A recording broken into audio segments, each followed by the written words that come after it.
What is going on, guys? It is me, Prime, aka Prime Cartoon. Today we're going to be doing a Samurai Jack review, Season 5, Episode 5.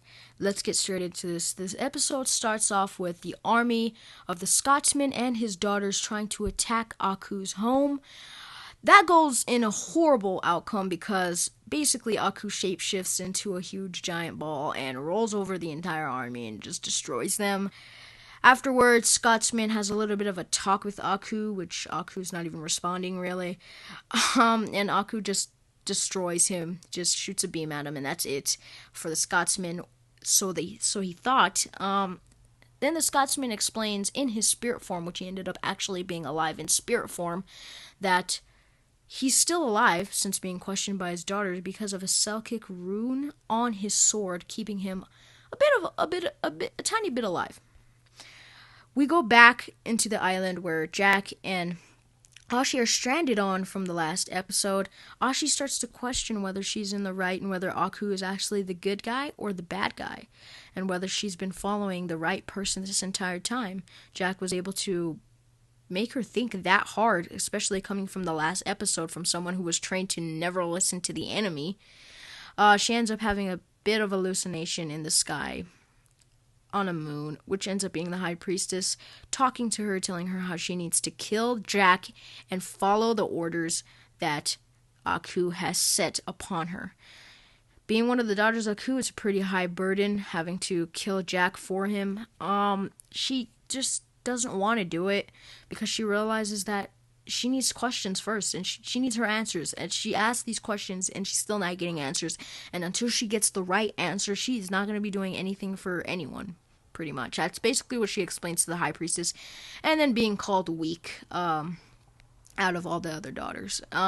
Jack, in the next morning, ends up jumping in the water to gather a water dragon, which in Chinese mythology actually symbolizes strength, power, and good luck to those who are only worthy of it, which actually gives me an interesting thought that I believe that maybe Ashi is worthy and that she's actually has always been a good person this entire time and only wants to know the truth, because first of all, she explains that this episode, and not only that, I believe that the dragon would probably not have allowed Jack to ride on it or Ashi if they weren't worthy, and we all know Jack is worthy, and Ashi, we didn't think that she was for a while, and now I'm honestly starting to think that she was never really a part of the bad guys. She was just really swayed, and that's what Jack believed as well. Afterwards, they try to part their ways, at least Jack does. She still doesn't have her answers when they make it back to the island after they ride the sea dragon. He has a brief hallucination in the fire that he put where he's staying outside. He had a fire, he had a brief hallucination of it, he just wanted it to end. Then he starts to get questioned by her. She wants to know more. She wants to know why she's wrong.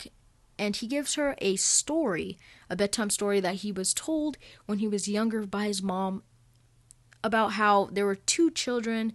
Basically, one of them was named Sun. He and his little sister Moon. They ran up into the sky. They flew up into the sky, actually, with a phoenix and shot some arrows into the sky that ended up showing a whole bunch of stars.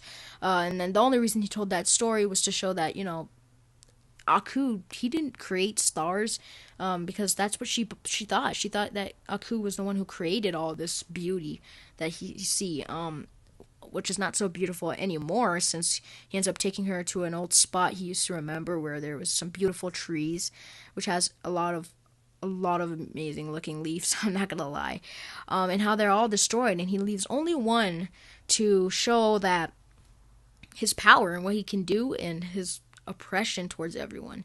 And I believe that has some type of connection to Jack, because Jack used to have so many people on his side. He had so many friends that, he has lost in the previous seasons, and especially like his town when he was younger. And I think that reminds him, because he's left alive all this time. Aku's not even trying to go after him. He's worried about him, but not as much as he used to be. But he is pretty pissed off that he's trapped in this time and not aging at all. But that kind of reminds me of Jack, because that tree, symbolizes, how he was alone and how Aku had power. And now, Jack is alone until Ashi came around, and, he had nothing. they end up going into a village where they see a lot of blue mysterious people that has been destroyed after that's one of the places that he wanted to show her as a place that of what Aku did to all these towns and villages and people that he's ruined. They end up running into one person who is actually still alive laying there, telling them how Aku's men took all these children into his Aku city, and basically they want to go and retrieve it because those are all little kids that don't deserve to be there. But these kids end up being monstrous, turned and controlled by a Megabot. I believe that's what it's called. Yeah, and the Megabot ends up capturing Ashi and sending off all those little people all onto Jack, and yeah, he ends up electrocuting. Oh my god, I didn't say that right. Electrocuting Ashi for a very long time until he had to recharge. And Jack is being occupied by all those little men, all those little children, just taking over him and scratching all over their body, which he's not trying to hurt them because they're little kids and he's trying to save them. In fact, Ashi ends up outsmarting this little Megabot and just like completely destroys him, which was an amazing scene. Yeah, go Ashi. She ends up just destroying him, and that ends up destroying the blue mysterious people, and that was just because they were controlled. They weren't actually destroyed, but Jack believed that they were, and he was just disappointed because that's a huge burden trying to save them and failing in his eyes. We then again see, which may be a hallucination, but at the same time may not be a hallucination, of this mysterious samurai that just has been in all his hallucinations for a very long time throughout this season. He tells him something about how it's time to do something, and apparently Jack actually knows what it is, and they go together to what I believe might be Aku's home, and I think they're going to try to end this once and for all. That person, this mysterious person, could be somebody from his past, which could be him, maybe somebody he knew in his past, maybe one of his teachers. It could be his future self. I'm not sure yet because we still don't have enough information. Ashi ends up looking for the little kids and sees them, and they're all okay. They're not hurt. They're fine. No, they're not controlled anymore. She's extremely happy that she was able to save them, but Jack is already gone, believing that they're all dead. And she tries to look for him, but he's just completely gone. He left with the mysterious samurai.